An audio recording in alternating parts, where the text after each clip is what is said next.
ठराव करू का ही वेश पाडायची आणि त्या पाडलेल्या जागेवरच हे स्मारक उभा करायचं। याच्यासाठी सर्वांनी आपण हात जर वर केले तर एकमुखी आपण पाठिंबा त्याला देतोय असं एक निश्चित धरलं जाईल।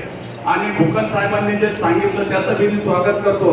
नुसतं शहर नाही तर संपूर्ण जिल्ह्यात हे जर आपल्याला अडचणी आल्या तर हे सगळं जिल्हाभर हे आंदोलन आपण चालू करणार, त्यांचं सुद्धा मी स्वागत करतो।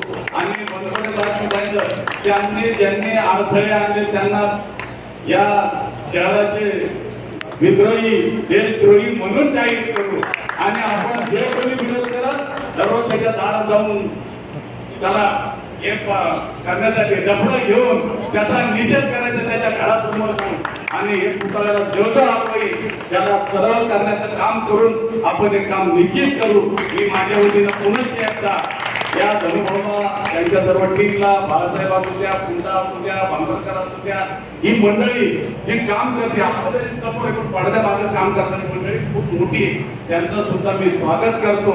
आणि निश्चित धनुभाऊ महापालिकेच्या बाबतीत तुम्ही सर्वस्व आहात तिथं आम्ही या संपूर्ण समाजाचे लोक तुमच्या बरोबर तिथं आहेत, तुमच्या बरोबर या सगळ्या नगरसेविका आपल्या आहेत त्या पण तुमच्या बरोबर आहे। याच्या अगोदर आपण हे करत होतो की फक्त आपल्या समाजाच्या, आज काळेताई आल्या, ढोलेताई आल्या, सानपताई आल्याचे सर्वजण याच्यामध्ये सामाविक होत चाललेले आहेत, त्याचं सुद्धा मी अभिनंदन करतो। आणि निश्चित आपल्या सर्वांच्या ताकदीने यश येणार एवढं म्हणून थांबतो। जय हिंद, जय महाराष्ट्र।